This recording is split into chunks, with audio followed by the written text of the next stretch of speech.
걱정의 96%는 해봐야 아무 소용이 없는, 에너지만 잡아먹는, 시간만 잡아먹는 쓸데없는 걱정이라는 거지.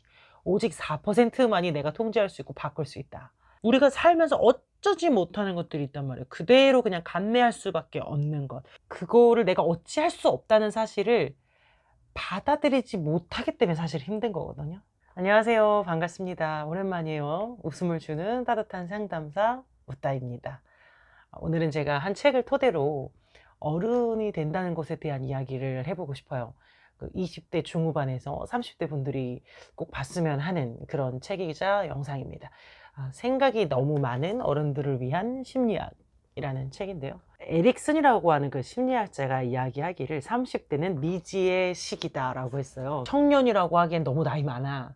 그렇다고 중년이라고 하기에는 너무 젊은 거예요. 그래서 사실은 완전한 어른이라고 하기에는 되게 좀 애매한 나이인데 되게 차가운 현실 속으로 너 어른이잖아 하고 약간 내동댕이 쳐지는 그런 시기라고 할 수 있죠. 제가 잠깐 읽어볼게요. 띠지 잠깐 읽어볼게요.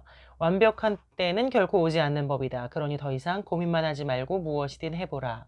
그것이 당신의 인생을 단단하게 만들어줄 것이다.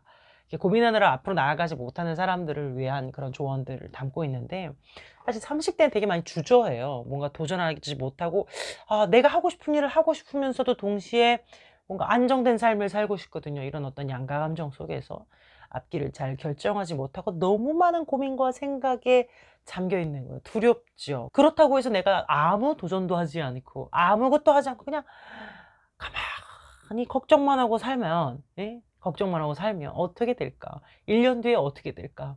지금보다 걱정거리만 더 늘어나 있지 아무것도 달라지지 않았다는 거예요. 그러니까 사실 걱정하고 상처받고 좌절하는 것도 내 선택이고요. 그럼에도 불구하고 앞으로 나아가 도전하고 실패를 두려워하지 않고 무엇인가 계속해서 하는 것도, 그렇게 하여 발전하고 딛고 일어서는 것도 나 자신이에요. 내 선택이에요. 다 내 책임이에요. 그게 어른이죠. 이거 잘못 선택한 거면 어떡하지? 이거 망하면 어떡하지? 이거 실수하는 거면 어떡하지? 이런 고민만 한다면 우리 성격이 어떻게 되냐면 되게 좀 방어적이 되면서 공격적이게 돼요.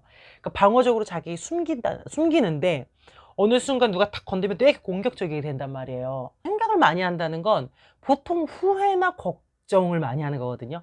과거에 대한 후회, 미래에 대한 걱정. 그러니까 현재에 머무르지 못하고 대체로 과거나 미래의 생각에 가 있기 때문에 생각이 많은 거예요. 우리가 하는 걱정이 한 40%는 현실에서 절대로 일어나지 않는 걱정이라고 하고요. 30%는 이미 일어난 일이라고 하고요. 그리고 22%는 굉장히 쓸데없이 사소한 걱정이라고 해요. 게다가 4%는 우리의 힘으로 어떻게 할 수 없는 것, 내가 통제할 수 없고 어차피 해결할 수 없는 거, 우리나라 갑자기 지진 나면 어떡하지? 이런 거. 그러니까 남은 4%만이 겨우 우리가 통제할 수 있고 바꿀 수 있는 거라는 거예요. 즉 걱정의 96%는 해봐야 아무 소용이 없는, 에너지만 잡아먹는, 시간만 잡아먹는 쓸데없는 걱정이라는 거지. 오직 4%만이 내가 통제할 수 있고 바꿀 수 있다. 1년 전에 여러분 무슨 걱정하셨어요? 아니 1년도 아니 한 3개월 전에 무슨 걱정 때문에 그렇게 잠을 못 주무셨어요? 내 생각도 안 나. 그만큼 쓸데없는 것으로 내 인생을 좀 먹고 내 건강을 좀 먹었다는 거지. 근데 이런 걱정, 불안한 마음 드는 것을 너무 두려워하지 마세요. 불안은 되게 자연스러운 거고 느낄 수 있는 정상적인 정서거든요. 물론 좀 병적으로 심한 경우도 있지만 그럴 때는 이제 치료를 받는 거지만 보통의 불안은 그냥 가만히 내두면은 지나가요. 근데 거기에 너무 이제 자기가 무게를 싣고 막 이렇게 하면 점점 커지는 건데, 아니 그래 불안이 왔을 때 그래 오케이 불안할 수 있어. 하지만 지금은 일단 아무 일도 일어나지 않았어. 내 마음은 불안할지라도 아무 일도 없어 하고 그냥 이렇게 스스로를 다독이면서 불안이 지나가도록 내버려 두는 것도 좋은 방법이에요. 그리고 사람이 뭔가 애매하고 명료하지 않을 때 되게 불안한 거잖아요. 이 불안은 뭔가를 확실히 결정하면 그래도 50%가 감소한다. 그리고 그것을 실천하고 행동에 옮길 때 40%가 더 감소한다. 그러니까 이 불안을 빨리 없애려면 어떻게 해야 되냐? 얼른 결정하고 행동하면 이 불안이 끝나는 거예요. 실패하면 어떡해요? 그게 잘못된 거면 어떡해요? 아니요. 정말 잘못된 선택이라는 건 내가 결정하는 거예요. 그걸 통해 배움을 남기고 내가 성장했다면 그것이 남들 보기에는 잘못된 결과처럼 보일지라도 내가 그걸 통해 배움이 있었다면 그건 절대 잘못된 결정이 아니거든요. 또 한편으로는요, 이건 저의 어떤 가치관과 굉장히 상응하는 건데, 받아들이는 거예요. 안 되는 건 안 되는구나. 이거 받아들이는 거. 그거 되게 어른으로서 되게 필요한 덕목이라고 저는 보거든요. 우리가 살면서 어쩌지 못하는 것들이 있단 말이에요. 그대로 그냥 감내할 수밖에 없는 것. 뭐 예를 들면 죽음, 질병, 그다음에 이미 지나버린 과거, 헤어진 사람, 아니면 타인의 마음. 그거를 내가 어찌할 수 없다는 사실을 받아들이지 못하기 때문에 사실 힘든 거거든요. 이 저자분도 42살에 파킨슨 병에 걸리게 되면서 한 달가량인가 침대에서 이제 한탄하고 좌절하고 울면서 되게 좌절 가운데 보내시다가, 내가 그래서 지금 당장 못 먹고 못 걷고 못 움직이는 것도 아닌데 울면서 시간을 더 잡아먹고 있구나라는 걸 깨닫고 이제 일어나서 이런저런 활동을 하시는 거예요. 그게 이제 받아들임이잖아요. 나의 한계를 받아들이는 것, 내 통제 밖에 있는 것을 받아들이는 것, 즉 집착을 버리는 것, 내가 간절히 바라고 열망하는 것에 대한 집착을 버리는 것. 이 집착을 버리려면은 어떻게 해야 되냐면은, 사실 제가 생각할 때 겁나 울었어야 돼요. 아팠어야 돼. 힘들었어야 돼. 충분히. 이 김혜남 선생님, 이 저자분도 한 달가량 엄청나게 좌절 가운데 있었기 때문에 일어날 수 있었던 거지, 처음부터 그럴 수 있었던 건 아니란 말이에요.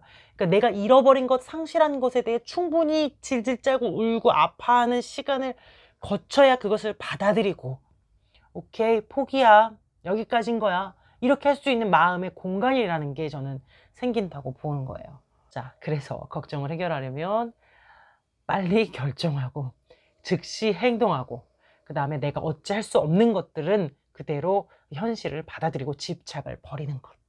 근데 이 집착을 버리려면 충분히 아파하는 시간을 거친다는 것. 이 책이 사실은 어른들을 위한 심리학이라는 그 책이 10만 부 판매가 되면서 스페셜 에디션으로 요 어른들을 위한 심리학 위에다가 생각이 너무 많은 이라는 글자를 붙여서 약간 개편돼서 나온 거예요. 왜냐면 시대에 따라 약간 그 30대의 니즈나 고민들이 달라졌기 때문에 이 저자분이 그걸 감안해서 새롭게 좀 개편을 한 책이고, 굉장히 이제 10만 부니까 어마어마한 베스트셀러였던 거죠. 그만큼 많은 사람들의 공감을 불러일으켰던 책이고요. 제가 이 의사 선생님이 되게 관심이 많은 게, 제가 정신분석 정말 좋아해요. 이분이 이제 정신분석 전문의이시라서 되게 쉽게 쓴 것 같지만 사실은 이 기반에는 되게 정신분석적 내용이 많이 녹아져 내려 있어서 저는 이제 너무너무 좋았고, 책 소개를 하다 보니까 좀 라이트한 것만 다루었는데, 사실은 정신분석이라는 거는 되게 과거의 나의 어떤 문제들이 현재의 일과 사랑, 관계에 되게 많은 영향을 미친다라고 하는 그 학문이에요. 그래서 어떻게 해야지 내가 그 과거를 다시 한번 잘 풀어나가서 현재를 회복시킬 수 있을지, 그런 것들을 좀 심도 있게 다룹니다. 심도 있다고 해서 어렵거나 그런 건 전혀 아니고요. 정신분석 1도 몰라도 다 이해할 수 있는 용어로 굉장히 쉽게 쓴, 그렇지만 정말 깊이 있는, 그런 하나도 쓸데없는 내용이 없었던 그런 책이었던 것 같아요. 20, 30대에 고민할 법한, 제가 봤을 땐 거의 모든 이슈를 다뤘다고 볼 수도 있을 만큼 되게 다방면으로 다루신 것 같더라고요. 그리고 이 저자분이 지금은 이제 64살이에요. 파킨슨병을 가지고 64살이 되신 거죠. 그 세월 동안에 얼마나 많은 통찰과 배움들이 있으셨겠어요. 그런 것들을 가지고 현재 30대 후배들에게, 인생의 후배들에게 전해주는 되게 따뜻한 조언 같은, 실질적이고 지혜로운 조언 같은 그런 느낌을 저는 받았어요. 궁금하시면 한번 읽어보세요. 제가 추천드리겠습니다. 오늘 여기까지 하겠습니다. 웃음을 주는 따뜻한 상담사, 웃다였습니다.